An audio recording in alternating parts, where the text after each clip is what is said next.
Greetings and welcome to this OVO vlog. I'm Dean Herring and I'm really glad you could join us for another thrill-packed, exciting adventure in the world of innovation.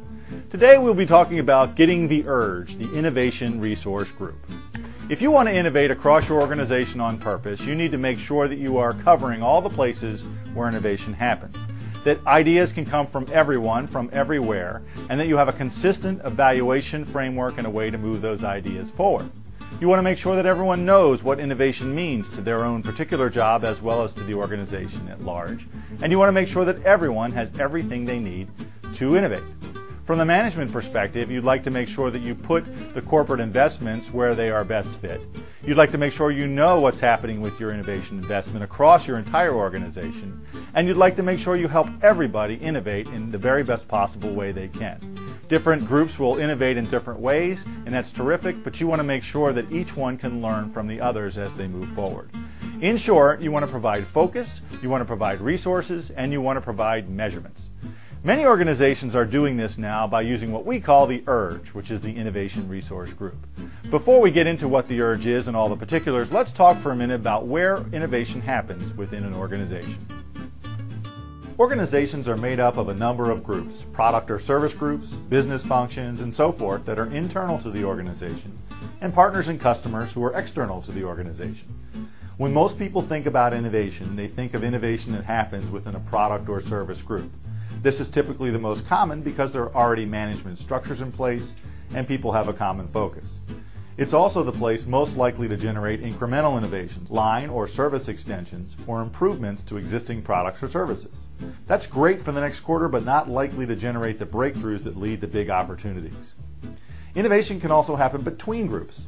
Since many of the most successful innovations have been a result of collaboration, this becomes a very powerful innovation location. However, in organizations where each group is independent and where compensation is structured to support individual groups, this type of innovation may be rare and the organization is missing big opportunities.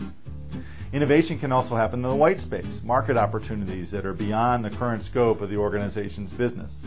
If you're a Blue Ocean Strategy fan, you will recognize these as blue oceans, places where you can be a market leader and command higher revenues and profits. Companies like Yellowtail and Jones Soda, eBay, and Amazon have all come to dominate the market niche that they created. Many firms are working with external business partners to create new products or services. For example, Procter & Gamble developed a new plastic film technology while they were doing diaper research. It wasn't strategic for them to become a new player in a well-established category, so they formed a joint venture with one of their biggest competitors, Clorox, who had the well-established Glad brand. Together they produced Press and Seal and later ForceFlex trash bags, which have become big sellers. Each partner provided value that the other lacked, and together they succeeded. Many organizations innovate with the world at large through open or external innovation initiatives or lead users. For example, Wired Magazine documented Lego's approach to finding the top Lego builders to design their latest Mindstorm product. Open innovation and lead users has become very popular, and a recent study at 3M highlights the value of this approach. New product concepts developed together with lead users showed a sales potential that was on average 8 times higher than traditionally developed concepts. Finally, there's a micro-location for innovation. Innovation that happens when individuals spend their time on things of interest to them. Google, 3M, Gore, and others provide 10 to 20% of each employee's time to investigate things that are of interest to them. The Elixir guitar string, for example, is one of the most popular on the market because of its abilities to withstand natural oils that degrade performance. It was developed by employees who were adapting brake cable coatings to their interest in guitars. Each of these innovation locations has unique advantages and challenges. Once you get outside of a particular group, how do you help people work together? Who knows what's going on around the organization that can benefit somebody else? Who is keeping an eye on trends? Who is helping those groups that are struggling just to get started to innovate? And who is letting management know where the innovation investments are being applied? These are some of the principal functions of the IRG, the Innovation Resource Group, which is located at the corporate level of the organization. The IRG provides a common innovation approach and tool set across innovation locations. The tools can be modified for a particular group, but in general they contain the basic tools that everyone needs in order to innovate. What this will do for you is increase visibility of ideas that are investigated so both management and other groups will understand and benefit from the innovation. ensure a consistent approach across the organization, reduce redundancy and rework, and ensure the efforts of the team are directed at evaluation and implementation rather than creating a process. Think about email in your organization.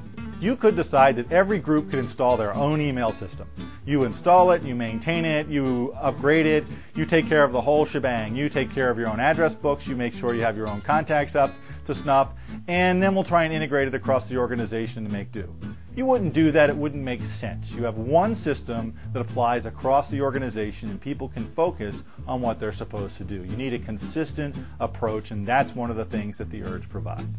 Now, in addition to providing these benefits, the IRG can also jumpstart the process. It can help groups that are struggling, and it can make connections across the organization that would otherwise be missed.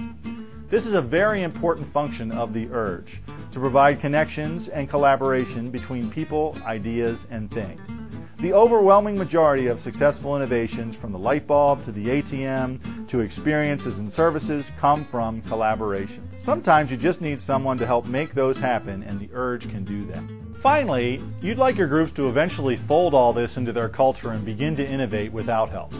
The Innovation Resource Group can provide trainers who help enlighten groups and provide guidance so that they can become self-sufficient at innovating. Now, who's in the Innovation Resource Group? Well, let's take a look. First, you need a honcho. This is a person responsible for making sure the IRG is working. He or she provides a link to senior management, providing one person for them to go to understand where the organization stands and what is happening with the organization's innovation investment. Next, you need a champion. The champion helps groups move ideas forward. And since most breakthrough innovations occur outside of an individual group, the IRG is a natural home for such ideas. Ideas that are risky, that will take more time, that don't belong in any one particular place. Those are the sorts of things that the IRG will have to handle instead of an individual group. Someone has to move these ideas forward, especially since they will be so risky.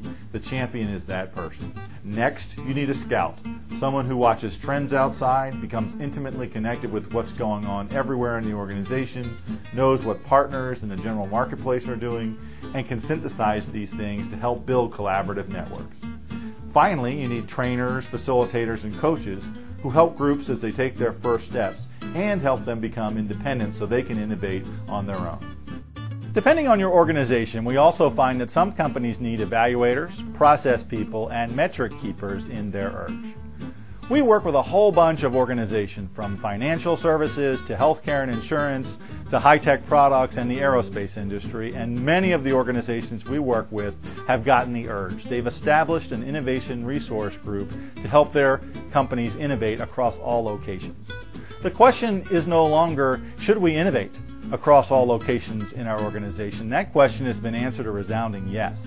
The question you have to ask yourself is, how are we going to get started to manage and sustain innovation as a business process? The IRG is an excellent component for you to use to help you do this. So we recommend you get the IRG. I'm Dean Herring. Thanks for joining us for this OVO vlog. We'll see you next time.